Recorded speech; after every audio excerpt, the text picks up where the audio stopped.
এটা খাচ্ছিস, এগুলো কি হচ্ছে, এটা মানেটা কি? যেটাই হাতের সামনে পাবি সেটাই খাবি। তোমার ছোট্ট পগ্ন এই হাঁটুটা ঢোকা, একটা হাঁটু ঢুকে গেছে, এবার এই হাঁটুটা ঢোকা। তুই কি পটি করবি রে? এরকম করছিস কেন?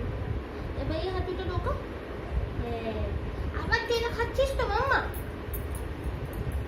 দিদিরা কিন্তু রেগে যাবে, বলে আমাদের এত চাটাই কি আছে? আমরা মিষ্টি জানি, কিন্তু আমরা তো পগলোর মতো মিষ্টি না, ওগুলো তো সব থেকে মিষ্টি। ওগুলো কি সেটা জানো না? আমার পায়ের আঙুল দেখছে কিন্তু, ওটা কিন্তু রাত্রিবেলার টার্গেট, কিন্তু মুখে ঢুকাচ্ছে পায়ের আঙুল। আরে এতদিন ধরে চেষ্টায় ছিল, বুঝলে, পাটা ধরা, টাচ টাচ টাচ, এখন টেনে মুখে ঢোকাতে পেরেছে।